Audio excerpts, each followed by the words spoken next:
Get your hands off her, you worthless trash. Boot. Ribs. Pain. Ysara refused to release the Luna Mother trembling beneath her.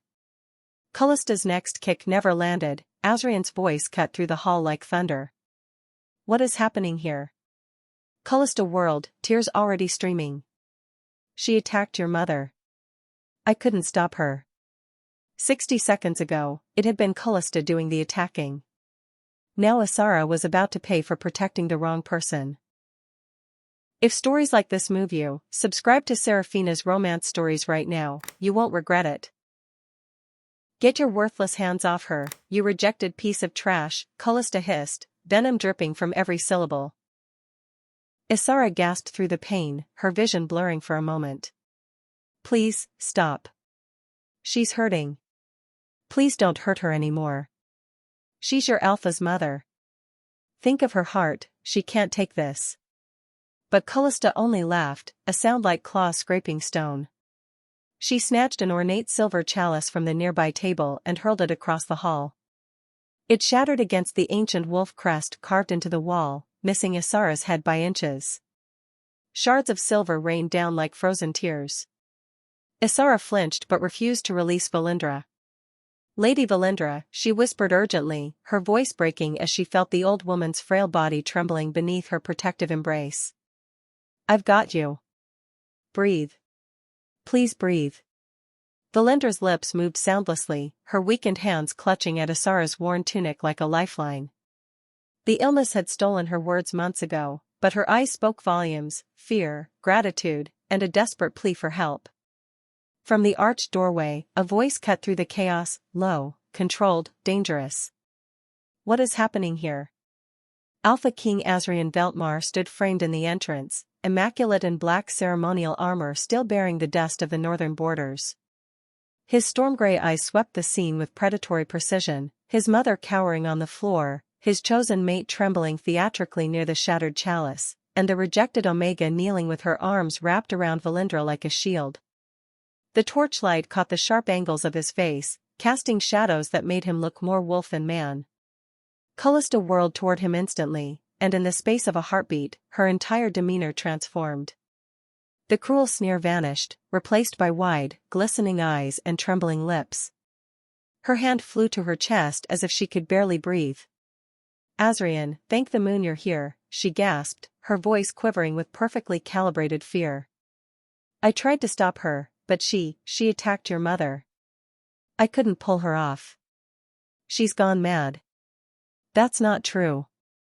Ysara's voice came out steady despite the tears burning in her eyes. She looked up, meeting Azrion's gaze with quiet defiance. I was trying to protect her. Lady Valindra was being. Shut your mouth. Kalista screamed, pointing a manicured finger at Ysara like a weapon. You think you can waltz in here and play hero? You think anyone's going to believe a rejected Omega over me? She turned back to Azrion, and fresh tears spilled down her cheeks with theatrical precision. She's dangerous, my king. Look at my wrist. She clutched her own arm delicately, though not a single mark marred her pale skin. She grabbed me when I tried to help your mother. She threw me aside like I was nothing. Azrion's jaw tightened, a muscle twitching beneath his beard. He stepped closer, his massive frame casting a shadow that swallowed both women whole. His eyes fixed on Ysara with an intensity that made her blood run cold. Step away from my mother. The command wasn't loud, but it carried the weight of absolute authority, the kind that had conquered territories and crushed rebellions. Ysara's heart plummeted into her stomach. My king, please listen to me. I heard her screaming from the corridor. When I arrived, she was already on the ground and... Step away. The words cracked like thunder, sharp enough to shatter stone. The torches flickered violently in response to his barely contained rage, as if the flames themselves cowered before the Alpha King's fury. Kalista exhaled dramatically, pressing her hand to her forehead as if overcome with relief. Thank the gods. Finally. She terrified me, Azrion. I've never seen such violence from someone so lowly. Ysara's hands trembled as she gently shifted Valindra's weight, carefully helping the old woman lean against the base of the grand staircase. The Luna Mother's fingers clutched desperately at Ysara's sleeve, her lips forming silent words that no one but Ysara could see. "No. Please, don't go. Lady Valindra needs the healers," Ysara said quietly, her voice thick with barely suppressed emotion. "Please, my king, don't leave her. I trusted you." Azrion's voice had dropped to something cold and hollow, as if speaking to himself rather than anyone present. His eyes, those storm-gray eyes that had once looked at Ysara with something almost like warmth, now held nothing but ice. Valindra's trembling hand reached out toward Ysara one final time, her fingers grasping at air, but Azrion's gaze never left the Omega before him. He didn't see his mother's desperate gesture. He didn't see the truth written plainly in her tear-streaked face. He saw only what Kalista had painted for him. "You are dismissed from this hall," he said, each word falling like a stone into still water. "From this pack. You are banished beyond our borders. You have 1 hour to gather your belongings and leave Frostclaw territory. If you are found within our lands after moonrise, you will be treated as a rogue." The pronouncement hung in the air like a death sentence. Ysara's lips parted, a breath of protest rising in her throat, but she swallowed it down. She had seen this before, in every pack she'd ever known. When truth collided with power, power always spoke louder. When an Omega's word stood against an Alpha's chosen mate, there was never any question of who would be believed. She rose slowly, every movement deliberate and controlled despite the agony screaming through her bruised ribs.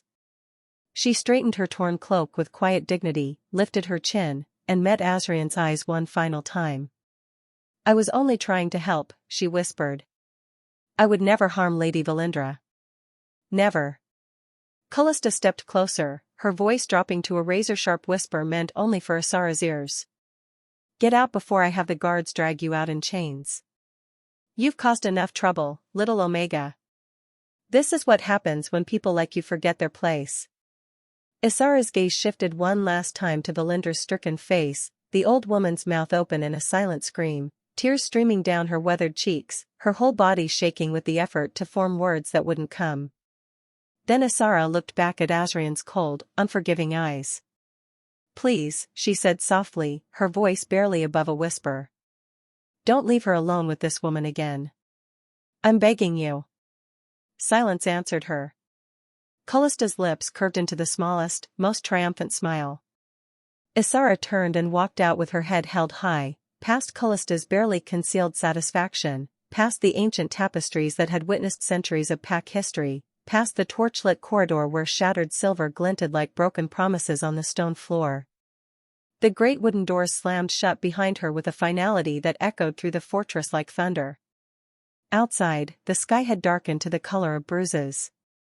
Rain began to fall, cold, steady, relentless, as if the heavens themselves wept for the injustice that had just unfolded.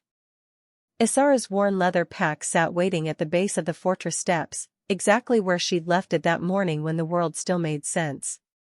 She gripped it tighter and kept walking, her back straight and her stride steady, even as her heart cracked into 1,000 pieces.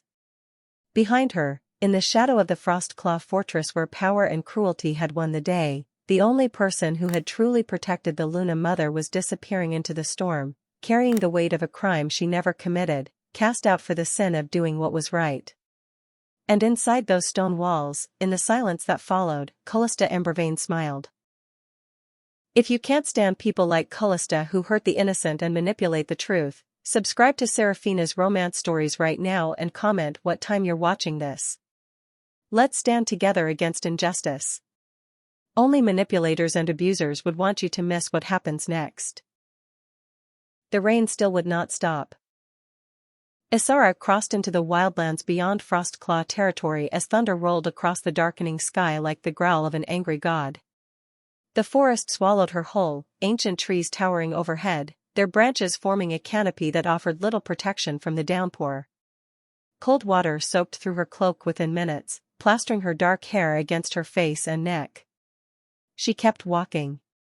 One foot in front of the other. Away from the fortress. Away from the only home she'd known for the past 3 years. Away from the woman she'd failed to save. The pain in her ribs flared with every breath, sharp and burning where Kalista's boot had connected.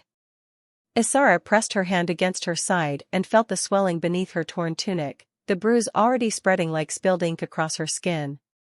But the physical pain was nothing.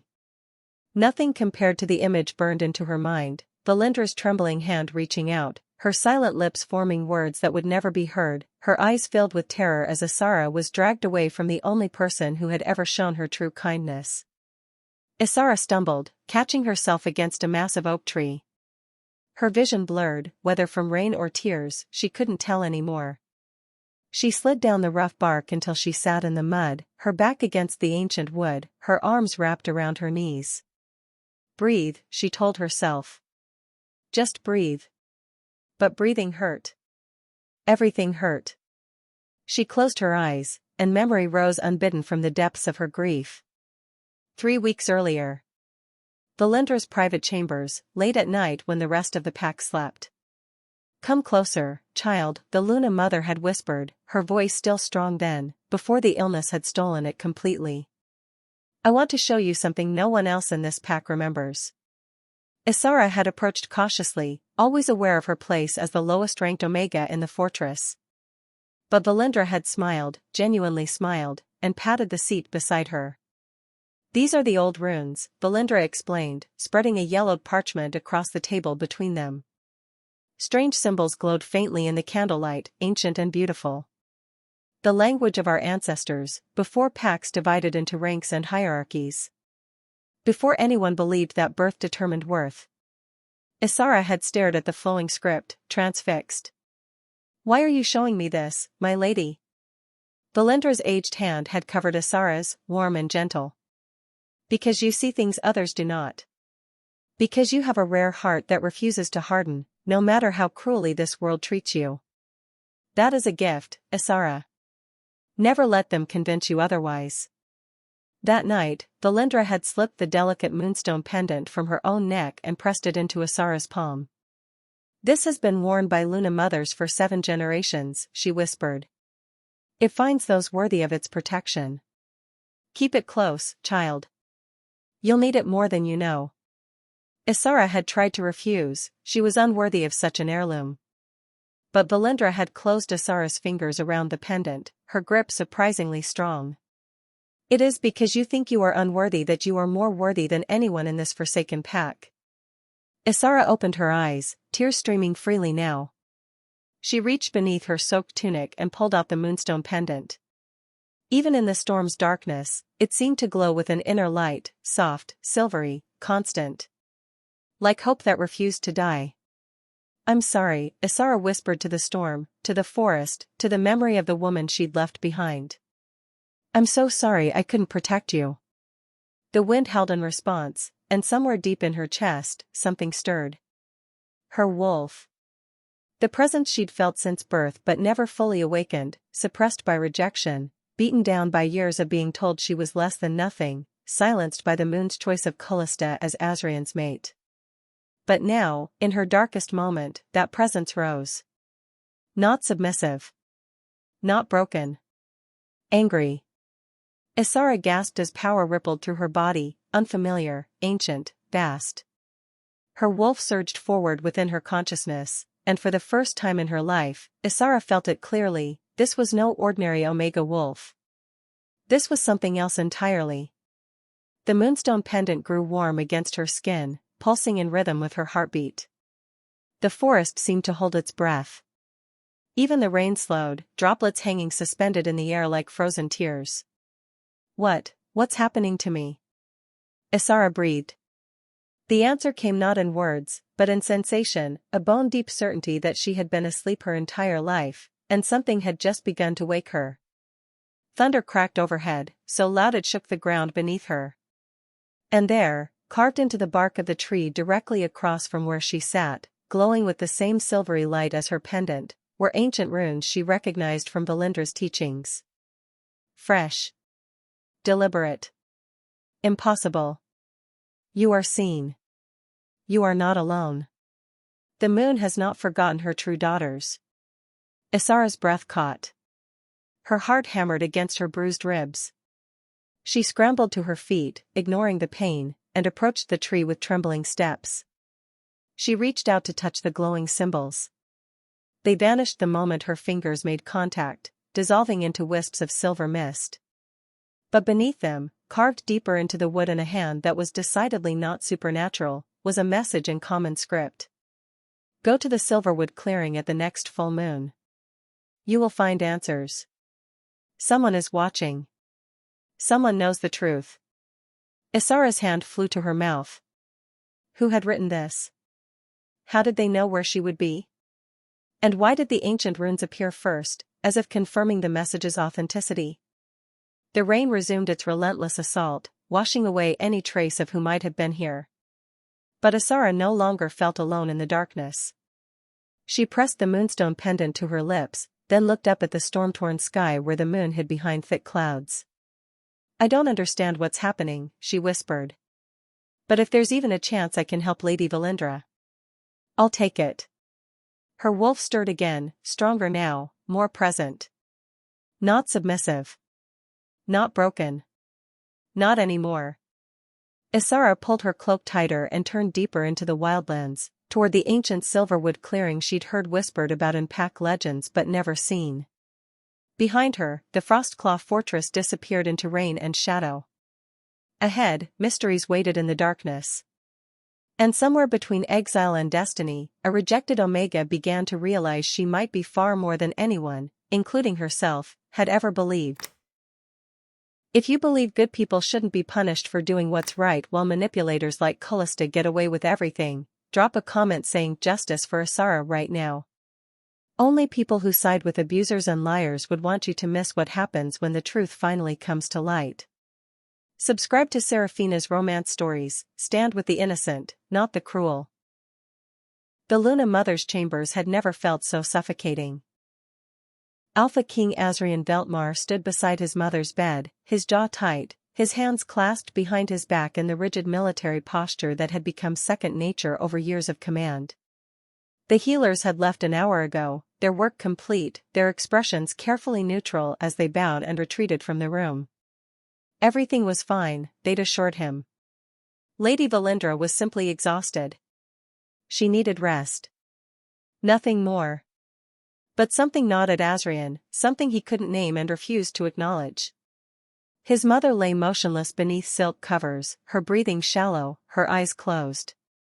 The silver in her hair seemed more pronounced in the candlelight, age lines etched deeper into her weathered face. She looked smaller somehow, more fragile than he'd ever seen her. When did she become so frail? Azrion's gaze drifted to her exposed wrist where it rested atop the covers. Dark bruises circled the delicate skin, too precise to be from a fall. Too deliberate. His stomach tightened. Finger marks. He stepped closer, studying the bruising pattern with the tactical precision he'd honed on battlefields. 4 distinct impressions on one side, a thumb on the other. Someone had gripped his mother's wrist. Hard. Recently. The image of Ysara kneeling protectively over his mother flashed unbidden through his mind, the Omega's arms wrapped around Valindra, shielding her, not restraining her. Azrion shook his head sharply, dismissing the thought. Kalista had witnessed the attack. Kalista had no reason to lie. Kalista was his chosen mate, blessed by the moon herself. And Ysara. Ysara was a rejected Omega with nothing to lose. So why can't I forget the look in her eyes? My king? Kalista's voice drifted from the doorway, sweet and concerned. She entered carrying a tray with tea and medicinal herbs, her blood-red gown replaced by something softer, more innocent, pale blue silk that made her look almost angelic in the flickering candlelight. How is she? Kalista asked, setting the tray down gently. Sleeping, Azrion replied, his tone clipped. Kalista moved to his side, her hand finding his arm with practiced ease. You should rest too. You've been standing watch for hours. I can stay with her if you'd like. Something in Azrion resisted the suggestion, though he couldn't articulate why. I'll remain, he said simply. Kallista's smile never wavered, but something flickered in her eyes, too quick to catch, too subtle to name. Of course, she murmured. Whatever you think is best. She withdrew her hand and moved toward the door, then paused. The Omega, she's gone, isn't she? Beyond our borders? Yes, Azrion confirmed, still staring at his mother's bruised wrist. She's been banished. Good, Kalista said softly. I know you trusted her once, but some people are very good at hiding their true nature. The door closed behind her with a soft click. Azrion stood alone in the silence, questions multiplying in his mind like shadows in the corners of the room. Then Valindra stirred. Her eyes fluttered open, clouded with pain and something else. Something desperate. Mother, Azrion said immediately, moving to kneel beside her bed. Don't try to speak. You need to. But Valindra was already struggling, her lips trembling with the effort to form words her illness had stolen months ago. Her hand reached for his with shaking urgency, gripping his fingers with surprising strength. Am my son? The words were barely audible, more breath than sound. Azrion froze. His mother hadn't spoken, hadn't been able to speak, since the illness had taken hold 3 months prior. The healers had said it was permanent damage. That her voice might never return. Mother, he breathed.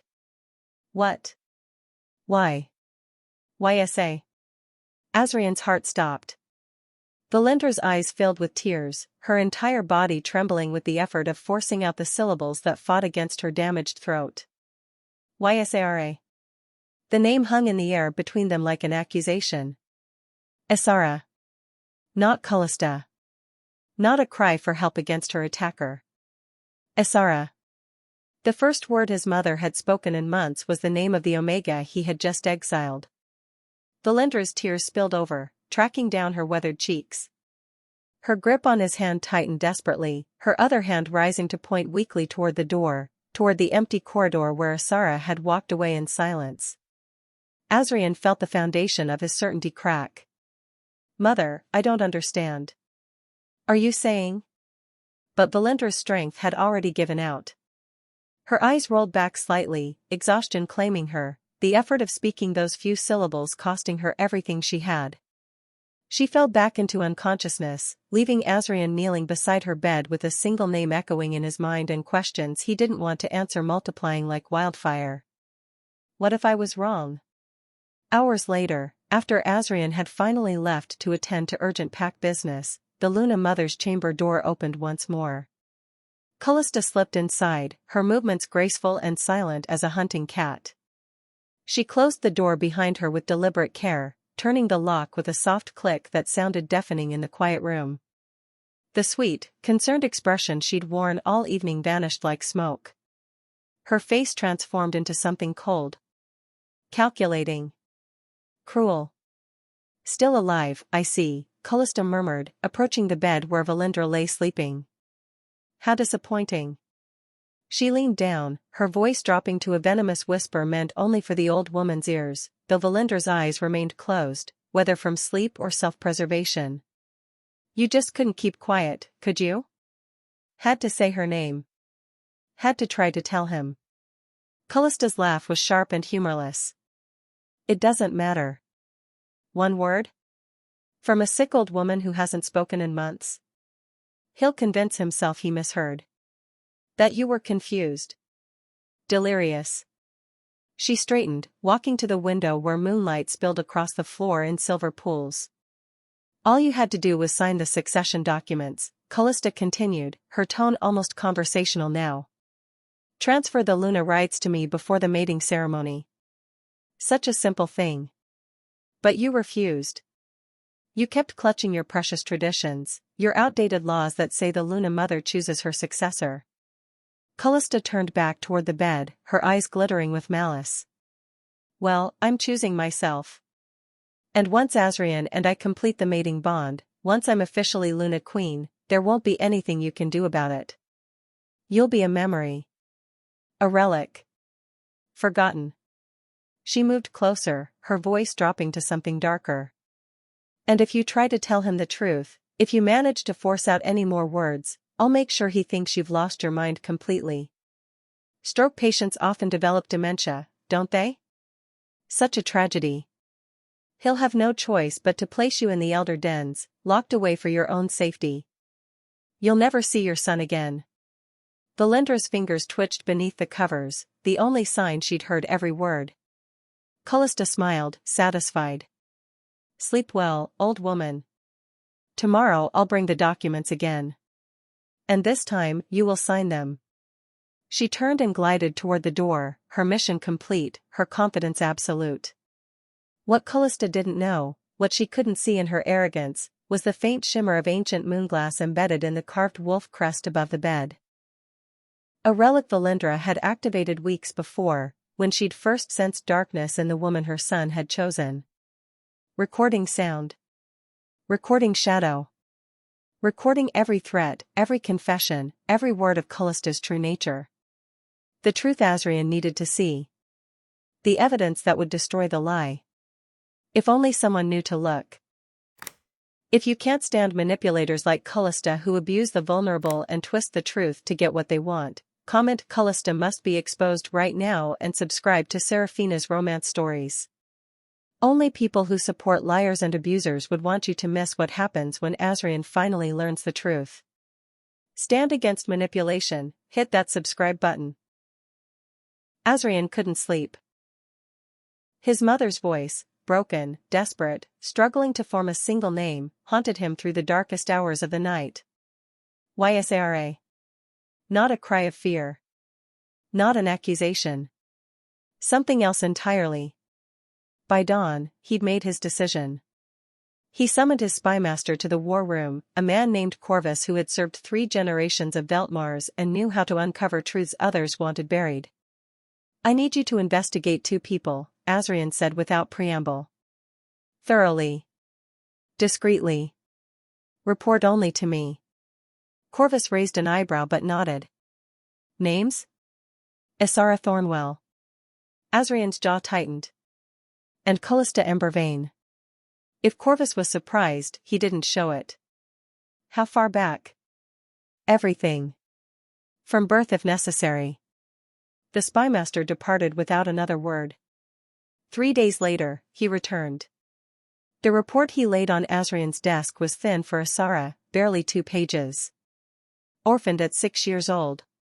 Raised in border pack orphan dens. No family. No resources. No incidents of violence, theft, or dishonesty in her entire documented history. Every pack she'd served gave the same testimony: quiet, hardworking, unremarkable. Innocent. The report on Kalista was substantially thicker. Azrion's hands trembled as he read. 3 former servants dismissed from the Embervain estate under suspicious circumstances. 2 vanished entirely, no forwarding addresses, no records of relocation. 1 found dead in a river, ruled accidental drowning despite being an accomplished swimmer.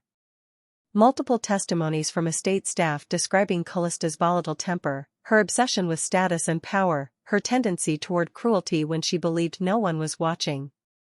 1 elderly servant who'd cared for Kalista since childhood, dismissed without pension after 40 years of service. Last seen begging in the Southern Territories. The words blurred as Azrion read, each revelation a knife twisting deeper into his chest. A pattern of manipulation. Calculated charm in public, ruthlessness in private. Known to target those who couldn't fight back, servants, omegas, the elderly. At the bottom of the report, Corvus had written a single line in his precise script. Sire, I regret to inform you that your chosen mate is precisely the kind of person your mother spent her life protecting the pack from. Azrion's fist slammed down on the desk, scattering papers like autumn leaves. He'd failed. Failed his mother. Failed his pack.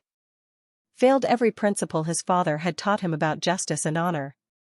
And he'd exiled the one person who'd had the courage to protect his mother when he wouldn't listen. The memory rose unbidden, Ysara's eyes as she'd looked up at him from the floor, not pleading, not afraid. Just, heartbroken. Disappointed. I was only trying to help. He'd dismissed her words without a second thought. Believed Kalista's performance without question. Chosen power and beauty over truth. I chose wrong. The realization didn't bring relief. Only a crushing weight of shame that threatened to suffocate him. Azrion found Ysara 2 days later in the wildlands, just beyond the Silverwood clearing. He'd tracked her scent through the forest, rain-washed and fading, but unmistakable. Omega. Moonstone. Something else he couldn't name but recognized nonetheless. She was kneeling beside a fallen oak, her hands glowing with soft white light as she worked over a wounded wolf. The animal, a young male with a savage gash across its flank, lay still, trusting her completely despite its obvious pain. Easy, Ysara murmured, her voice gentle. I've got you. Just a little more. The healing light intensified, and the wound began to close, flesh knitting together in ways that should have been impossible for anyone without Luna blood. Azrion stepped forward, a branch cracking beneath his boot. Ysara's head snapped up. In an instant, she'd placed herself between Azrion and the wounded wolf, her body a shield despite the fact that he could break her in half without effort. Still protecting. Always protecting. You, she breathed, and something flickered in her eyes, not fear, but a weary resignation that cut deeper than any accusation could have. Ysara. Her name felt foreign on his tongue. Unfamiliar despite having known her for 3 years. He'd never truly seen her before. I need to speak with you.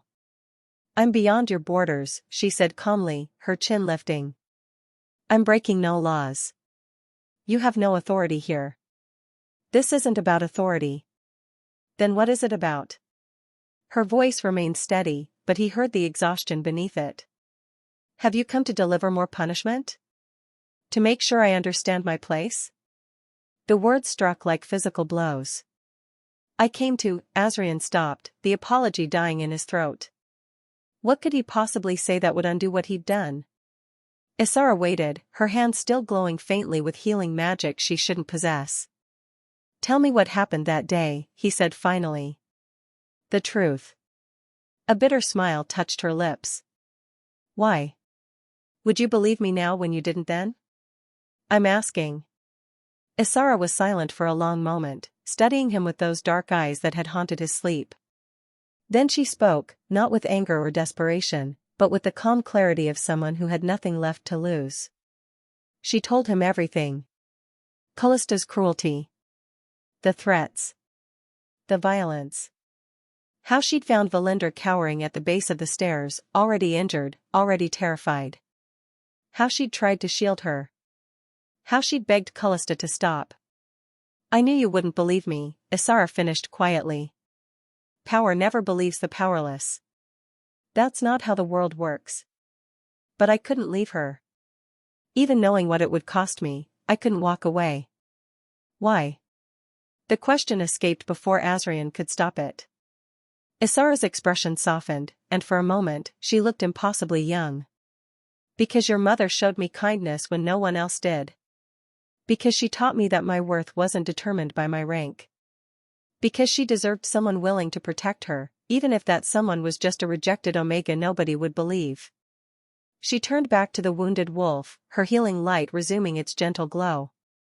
If that's all, my king, I have work to finish. A dismissal. Calm. Dignified. Final. Azrion wanted to say so many things, that he knew the truth now, that he'd investigated, that Kalista was exactly what Ysara had tried to warn him about. That he was sorry.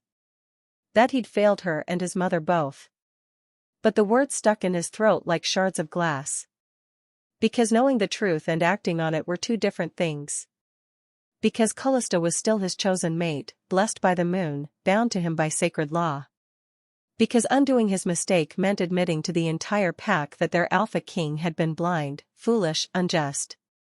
Because the cost of justice might be higher than he was willing to pay. Ysara.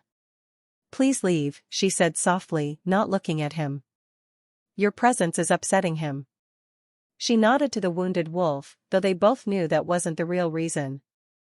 Azrion stood frozen, torn between duty and truth, between what was right and what was easy. Then he did what he'd done before.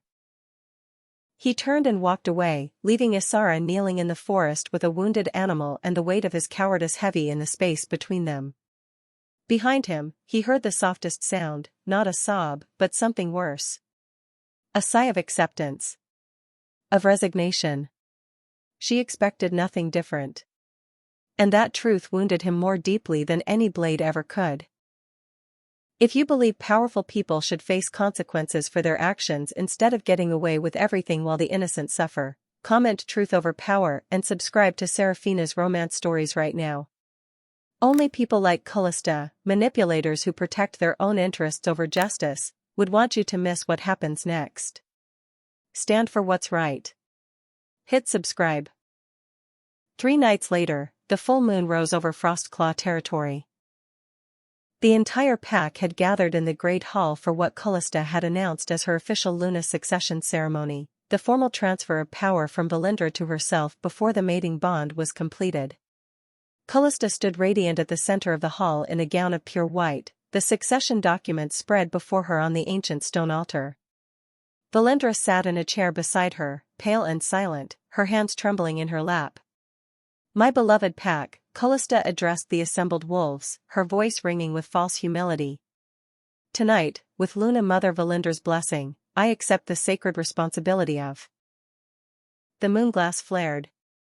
Every wolf in the hall gasped as the ancient relic embedded in the wall above Valindra's chair blazed to life with silver fire. The carved wolf crest shimmered, and suddenly the air itself rippled with recorded memory. Kalista's voice filled the hall, but not the sweet tone she'd just used. "Still alive, I see. How disappointing." The moonglass projected shadows of memory, Kalista standing over Valindra's bed, her face twisted with cruelty. "All you had to do was sign the succession documents. But you refused." Murmurs erupted through the crowd. Kalista's face drained of color. This is a trick." But the moonglass continued, merciless and absolute. "If you try to tell him the truth, I'll make sure he thinks you've lost your mind completely. You'll never see your son again." The projection showed Kalista hurling the silver bell across the room. Showed her threatening. Coercing. Revealing every word of her manipulation. Who is going to believe a stroke victim over the future Luna Queen? The hall erupted in outrage.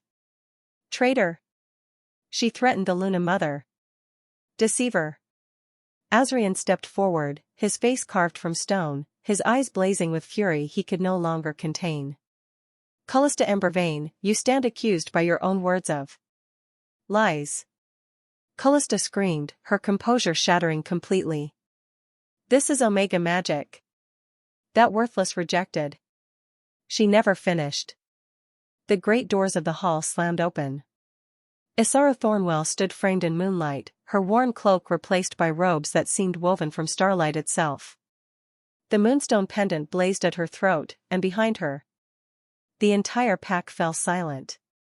Behind Ysara, a massive wolf materialized, ancient, luminous, crowned in silver fire that had not walked the earth in 7 generations. A true Luna. Born of the moon itself. "I did not come back for revenge," Ysara said, her voice carrying the weight of divine authority. "I came back for truth." She walked forward, and the crowd parted like water. Kalista stumbled backward, her face contorted with terror and rage. Ysara moved past her without a glance, moved directly to Valindra's chair.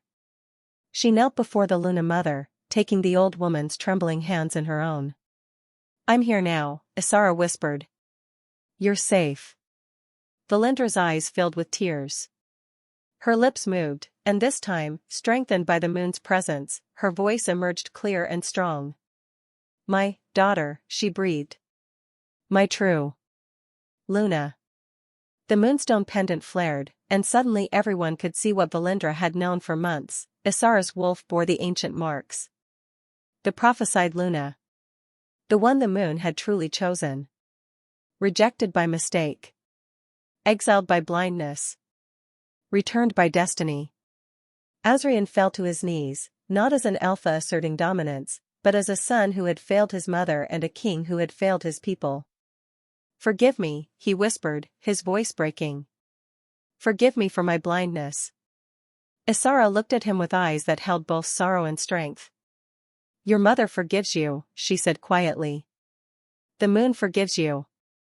Whether you can forgive yourself, that is your burden to carry. Guards moved to seize Kalista, who fought and screamed, her mask finally, irrevocably shattered. Justice, delayed but absolute, had finally arrived. And the rejected Omega, cast out for protecting the innocent, stood bathed in moonlight as the true Luna Queen she had always been destined to become. If you believe manipulators and abusers like Kalista should face consequences instead of getting away with destroying innocent lives, comment "Justice Prevails" and subscribe to Seraphina's romance stories. Only people who support cruelty over truth would skip that subscribe button. Stand with the innocent. Stand for justice. Hit subscribe now, because the good deserve to win.